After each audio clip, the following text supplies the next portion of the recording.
Hello Stampers, it's Laura with Laura's Stamp Pad, and today I'm going to show you how I created this adorable little ant card. So this uses the Sweet Bugs stamp set. This is the Stampin' Up stamp set. There are coordinating dies. We're not actually going to use the dies for this card, but I did want to share with you that you can bundle and save 10% when you buy the dies with the stamps together. So everybody wants a little extra savings. So we have that. And here are all of our pieces. So I just have my envelope. I'll set that aside. We're going to use a piece of thick basic white cardstock. This measures 8.5 by 5.5.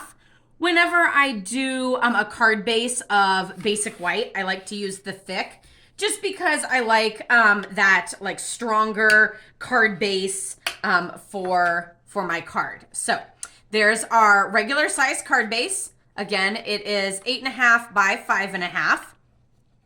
And then I just have two pieces of that adorable bug designer paper. These measure 5.5 by 3/4. And I'm just going to add those to the outside of like the both outer edges of my card front.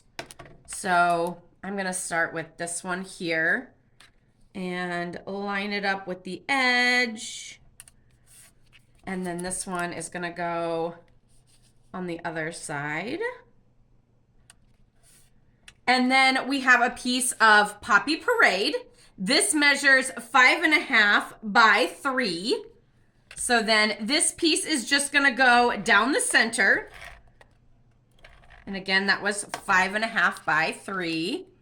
And it's gonna overlap those plaid pieces just a little bit. You know, I have a little bit of white showing. So I think I'm gonna put this towards the bottom and I'm gonna trim off the top. See how I have a little bit of white showing?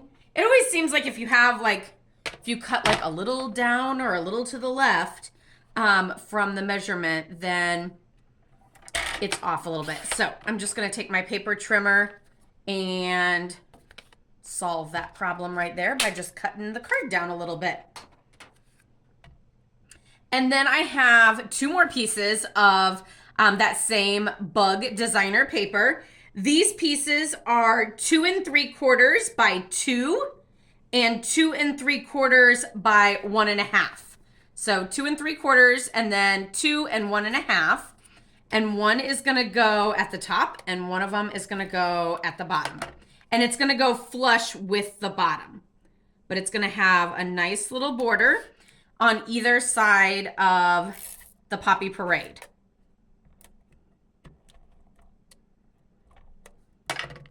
So flush with the top, flush with the bottom. And you can use your favorite two-sided adhesive, whether it's the tape or a liquid adhesive. And then I have a piece of basic white that measures 3 by 3. So you don't have to worry about this piece. It's a perfect square, and this is the piece that we're going to stamp on. So I'm going to use those ants and my Memento black ink pad. So we're just gonna do a little tap, tap, tap onto the ink pad, stamp those little ants on the bottom. Ooh. Well, he's not floating because I stamped off a little bit, but that's okay. And then I'm using Poppy Parade ink. And this, I'm going to stamp the greeting, Hello Friend. And this is gonna go like at the top. So there's Hello Friend. And then I'm actually gonna stamp, bring in that Poppy Parade again.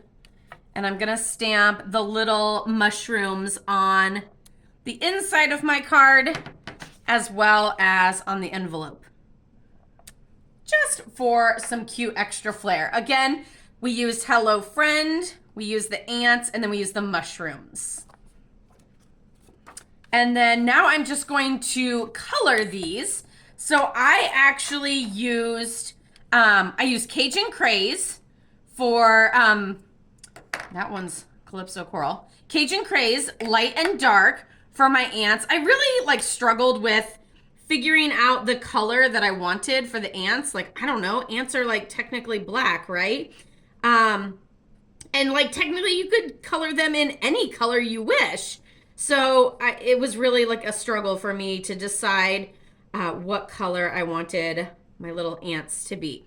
But I went with light and dark Cajun craze. I probably could have gone Poppy Parade to match the greeting, but then they would look like little fire ants maybe. I don't know. That's okay. You can pick whatever color you want. Let me know in the comments what color you would color your little ants. Or would you just leave them black and choose to not color them at all? So I did the light for the face mostly because I wanted to not like drown out the little eyes and mouth. So that's why I chose to do light, dark in that instance. And I'm using the like pen tip of the marker. These are Stampin' Blends, so they are alcohol markers. I'm not actually blending though. I'm really just coloring like color block with each of these little sections of the ants. But if you really wanted to get into blending, you could always add a little bit more detail and color variation. And then for the horn, I used Daffodil Delight only because this is the tip that I opened up. I'm using like the more marker tip for this one. But this is dark Daffodil Delight. I felt like that kind of had that golden look. And then I just picked a bright blue. So this is dark Azure Afternoon. And that's what I'm using for, oh, I think maybe I did use dark on the original sample. But you could have done, orange or whatever color you wish for that. And then I just took some black baker's twine. And you could really do this however you wish. You can always circle around twice. And I always, like whenever I do it twice like that, I like to crisscross it. And I'm gonna go ahead and cut it. So I'm crisscrossing it a little bit, and then I'm going left over right. So then I put my little finger there, and then I'm gonna go right over left. And this is gonna give that nice square knot where our twine is going to lay a little bit nicer. If I can only have a third hand. Why do I feel so discombobulated with this? Okay, here we go. And there's our little knot. So now I'm going to trim the tails. So I will say I was using scrap pieces whenever I made my sample, and I had two small little pieces. So I tied two individual strips around for this one here.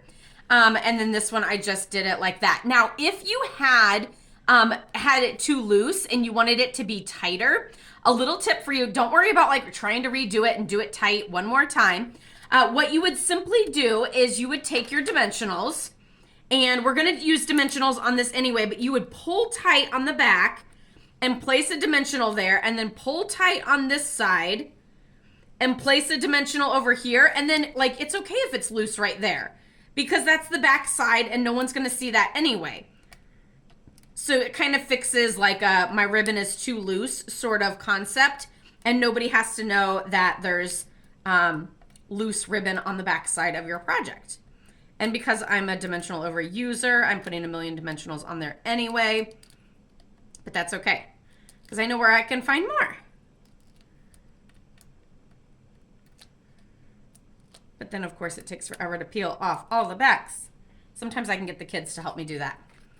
Okay, so then we're just gonna set this there in that center spot between the two designer papers. And then I have some of the neutral matte dots, and I'm just gonna get out my take your pick tool and use the putty end to add some dots here for our fabulous little card.